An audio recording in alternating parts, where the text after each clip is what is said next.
On paper, they seem like ideal job candidates, but in reality, they're North Korean operatives. Complex tech scams are infiltrating the American workplace and helping fund North Korean weapons programs. Then, with the nation's 250th birthday a year away, celebrations have begun. Across the hill country of central Texas today, rescue workers are urgently searching for the missing after a wall of water rushed through an area known as Flash Flood Alley in the early morning hours of July 4th. At least 32 people are dead. Still unaccounted for are 27 children who were attending a Christian summer camp on the Guadalupe River. Officials say it's unclear how many are missing from other locations. Ali Rogan has our report. Months' worth of torrential rain fell in just a few hours in Kerr County, leaving houses and trees submerged in the floodwaters. Nearby, the National Weather Service tracked the Guadalupe River as it swelled 22 feet in 2 hours. At 29.5 feet, the gauge failed. The rushing waters dumped debris on roads, which made it hard for emergency vehicles to get through. Crews worked overnight to locate people who were still unaccounted for. People were screaming. Others, like young camper Piers Boyett, were left to their own devices to escape the fast-moving waters. The flood started getting bigger, and it was going up to, we had bunk beds in our cabins, and it was going up to the top bunk, and we had one choice, and we had to swim out of our cabins. A number of youth camps dot the area, including Camp Mystic, an all-girls Christian summer camp along the river. Searchers used helicopters to rescue survivors there, but more than 24 of its campers are still missing. At another camp, Heart o' the Hills, the director Jane Ragsdale died in the flooding. Officials in Texas vowed to keep on searching. We will not stop till every single person is found. We've got all the resources we need. We're here for the long haul. For now, Central Texas remains under a flood watch as more rain is forecast tonight. For PBS News Weekend, I'm Ali Rogan. The Carolinas are also bracing for potential flash flooding as Tropical Storm Chantal approaches the coastline. The National Hurricane Center predicts the storm will produce moderate to heavy rainfall, possibly triggering flooding, especially in urban areas. Over the next several days, life-threatening surf and rip currents are expected from North Florida up to the mid-Atlantic states. In Southern California, dangerously dry conditions have fueled the Madre Fire. The wildfire has charred nearly 80,000 acres near Los Padres National Forest in San Luis Obispo County. The massive blaze is the largest in the state so far this year and is only 10% contained. The cause of the fire is under investigation. And Elon Musk says he's formed a new U.S. political party. The world's richest man says both Republicans and Democrats are bankrupting the country. He said, "Today, the America Party is formed to give you back your freedom." Just yesterday, President Trump signed his signature tax and spending cut bill. Musk opposed it because it's projected to add trillions of dollars to the national debt. Still to come on PBS News Weekend, 250 years of American innovation, what we've accomplished and where we're heading. And more Americans are turning to thrifting as economic uncertainty looms. This is PBS News Weekend from the David M. Rubenstein studio at WETA in Washington, home of the PBS NewsHour, weeknights on PBS. This week, federal prosecutors charged 4 North Korean nationals with scheming to get hired by a U.S. company as remote workers and then steal nearly $1 million in cryptocurrency. It's a relatively new North Korean threat. Operatives using fake IDs and credentials to infiltrate American businesses. Freelance investigative reporter Bobby Johnson explained how and why they're doing it in a Wired magazine article headlined, "North Korea Stole Your Job." Bobby, it's more than jobs that North Korea is after. Why are they doing this? So the reason for this scam is really to earn money and from well-compensated jobs in the US and in the West and send it straight back to Kim Jong-un and his regime to fund various things from the nuclear weapons program to his personal slush fund and other government operations. North Korea is really under pressure because of sanctions, so they can't make money through normal means. But really, they also access computer systems, steal data, potentially plant malware or other dangerous software so that they can, in the future, do ransomware attacks as we've seen in the past. And what kind of jobs are we talking about, and what kind of companies? As we all saw from the pandemic, a lot of jobs went remote. But one of the widest ranging is software engineering. And so this is a place where people are very used to over a long period of time for hiring remote workers who get the job done. They're coding websites, they're building apps, they're making doing all the IT and technical stuff. And so these are really the target jobs for these operatives. In job interviews, how do these guys disguise who they really are and where they really are? Yeah, so we'll go through the scam a little bit. So what they do is, first of all, they steal an identity. So they get hold of someone's ID, their personal details, their social security number. They make a resume up that says, they know how to do this, they know how to do that, they know how to code websites, whatever it is that the job's requiring. They'll then get on to an interview, talking over a video like this. They'll use all manner of tools at their disposal to try and pass that interview. So they will have an AI that generates a script for them. So the interviewer asks a question, the AI is listening, it will create a script that the person can then read back and sound relatively fluent or knowledgeable, and particularly help them get over their difficulties with English, because these North Korean operatives, although they've been trained, they're not native English speakers and they're not kind of who they say they are, so they're trying to pretend. But they'll also do stuff like if they're asked to do software tests or coding tests, they'll use AI or programmatic tools to kind of cheat those tests and look like they're better than they are. And then when they get the job, that's when things get even more complicated and they have to bring in other people to help them succeed.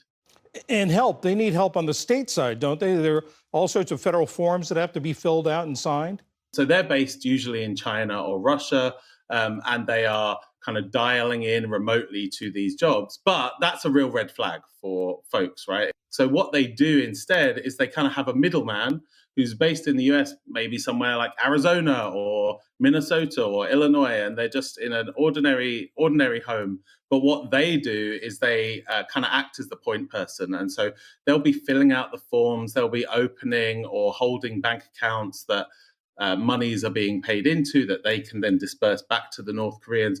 And crucially, what they do is they host what's known as a laptop farm. So when an employer brings someone on, they'll send them a computer. Here's your computer to do your work on.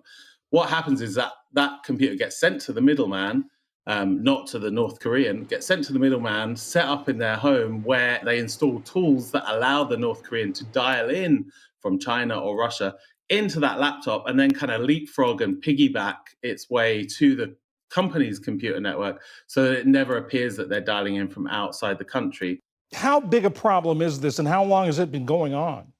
The size and scale of this is really one of the questions that is hardest to answer. I mean, there are up to a dozen cases making their way through the US courts at the moment. But the real problem here, I think, is that nobody really knows the full extent. So each of those cases is linked to maybe to dozens or even hundreds of different jobs that North Koreans are doing in the US. And that's just the tip of the iceberg. So there could be many more. These American helpers that you talked about, how do they get involved? How are they recruited? This is one of the things that I think is hardest to know in some cases. So they get maybe a message on LinkedIn or on social media or an email to them that asks them, it's somebody posing as a foreign company who needs some help. It's unclear that at the beginning, the facilitators know that they're really taking part in a criminal action. But by the time they are operating maybe 50, 60 laptops from their home and they're allowing people to dial in and they're sending money to China, it's very clear that they are deep in the criminal conspiracy. Bobby Johnson, freelance investigative reporter, thank you very much. Thanks for having me.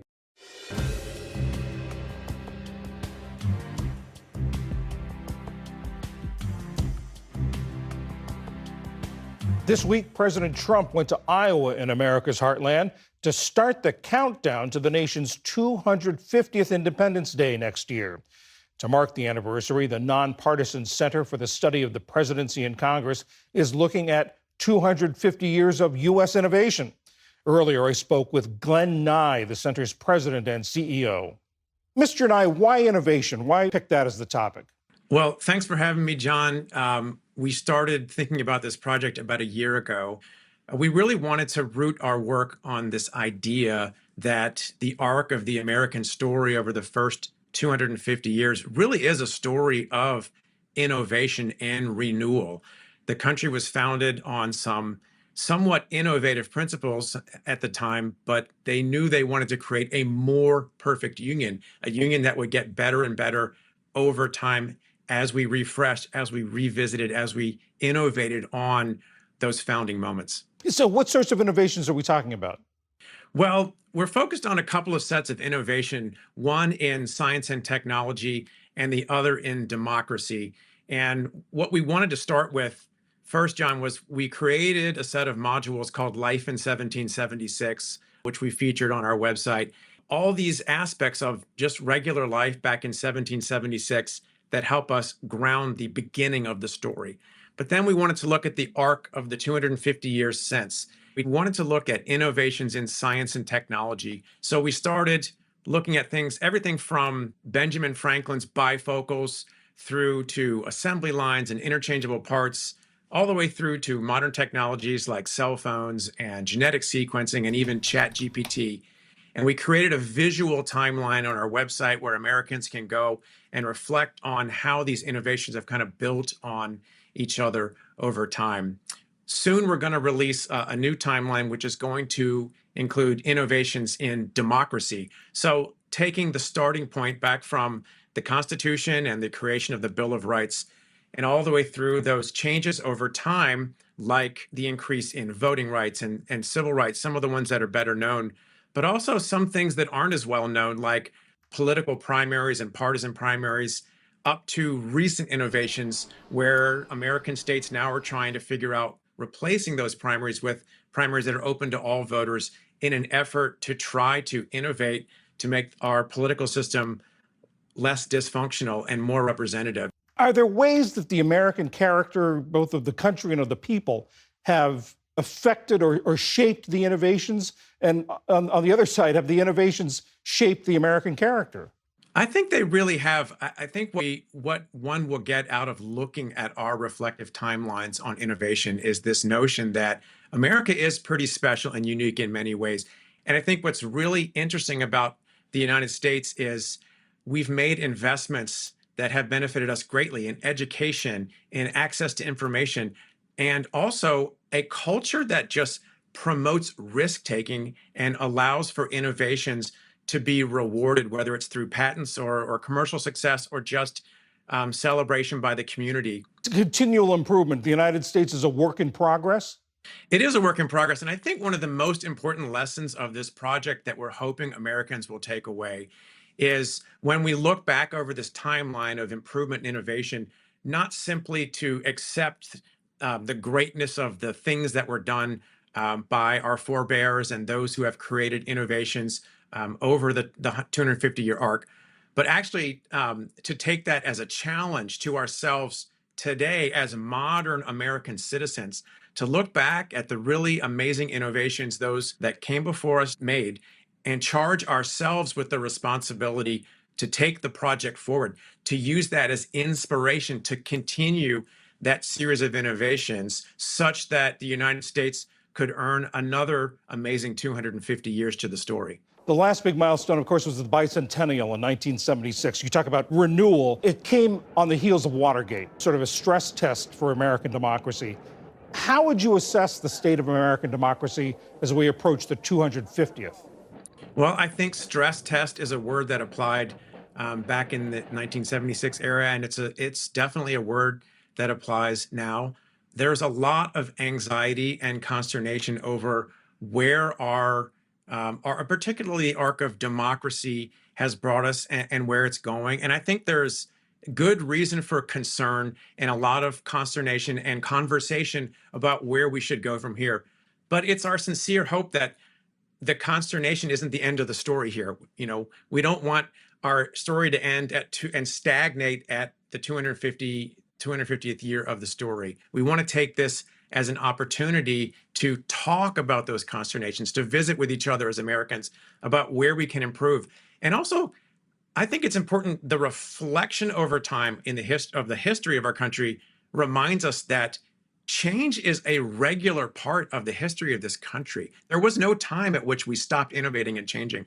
And we have to go and use those examples to help us in a conversation today about what we can do as citizens to do better. And the good news is there are all sorts of ideas being tried throughout the country. Science and technological innovations are happening all the time, but also innovations in democracy. And so it's on us as citizens to say, okay, things might not be perfect, but can we as a country pull ourselves together as we've done in the past and make improvements and try to keep that arc of innovation and progress going? And I think the reality is we absolutely can, as long as we take that responsibility as citizens to make those changes real.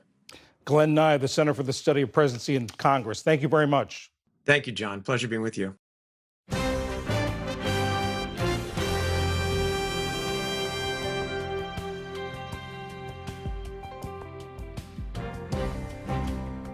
The thrifting economy is booming. While thrift shops, antique stores, and consignment boutiques are nothing new, they're becoming more popular as shoppers deal with the rising cost of living, want to help the environment, and even in some cases, want to earn a living as a reseller. Secondhand clothing is a multi-billion-dollar global industry. It's projected to grow about 3 times faster than the overall apparel market. Ali Rogan is back with thrifters from across the country explaining why they do it. John, whether it's out of passion for pre-loved gems or a desire to save money or shop sustainably, there are many reasons why people are turning to secondhand shopping, and in some cases, sharing their tips and tricks with others. My name is Macy Eleni, and I am a content creator and author based in Los Angeles. Hi, my name is Ugochi Waneri, and I am a vintage and thrift stylist. My name is Helena Kim, and I am a content creator focusing on thrift flips and restoration. My name is Emily Stokel, and I am the creator of Pre-Loved. I grew up in Ohio, raised by a single mom, and the thrift store was really the only place I had to go express myself. I started thrifting as a kid out of a necessity. It was a affordable option for my family and I back then. I do believe that economic uncertainty does play a huge role. I can speak to that from my own personal experience being a lifelong thrifter. When there is a state of uncertainty, particularly economic uncertainty, people are maybe worried about cost of living or policies like the tariffs, they might choose to shop secondhand. You know, I think a lot of people, especially in this country, were kind of raised thinking new and young equals better and old and used equals bad. That's not true at all, and we should be reusing these resources. Yes, you can restore something. You can take that sweater with the hole in it and turn it into something that you would actually cherish and wear. Give thrifting a chance because you just never know what you may find. And who doesn't love saving money and finding quality items for half the price? I hear messages from people that are in these situations and maybe weren't in the past and now need to learn how to thrift their clothes and shop secondhand. So I am happy to be here to hold their hand and shimmy with them along the way. I'm joined now by Manish Chandra, the founder and CEO of Poshmark, an online fashion resale marketplace. Thank you so much for being here. We heard in this clip how some shoppers say that they began thrifting out of economic necessity, but it's really become a passion and in some cases even a business. What brings shoppers and sellers to the Poshmark platform? Well, if you think about what we all have is we all have a closet, and literally everyone in America has a closet that has some spare clothes that they don't need. And there's always someone who's looking for it. So when you combine these two things, Poshmark offers a way to both shop and sell right from your closet. We've been talking a lot about thrifting, people looking for ways to save money in the context of these recent economic conditions. But of course, thrifting, resale clothing has been rising in popularity for years. To what do you attribute this gradual rise well before this current economic environment? I think there's 3 trends shaping the rise of resale. First is, I think when mobile and our iPhone and Android phones started to sort of rise, they led to the fact that it was very easy to merchandise and sell everything in your closet. Second is social media. When you think of social media, you wear an outfit, you post it, it instantly gets obsolete. So the need to circulate these outfits has gone up pretty dramatically.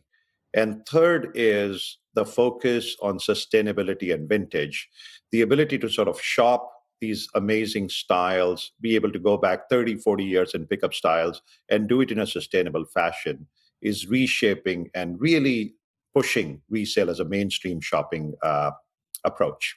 This administration has been using tariffs to further its economic policy. We've heard from many manufacturers, many different brands, such as Nike, who recently called these tariffs a new and meaningful cost for the company. How have these policies, though, affected activity on Poshmark and the business of the platform? Well, what we are seeing is continued sort of rise in growth, but in particular, when you look at sort of more precious items. So, for example, Chanel totes have gone up just in May 30% month over month, or Dior bags and clutches another 28% month over month.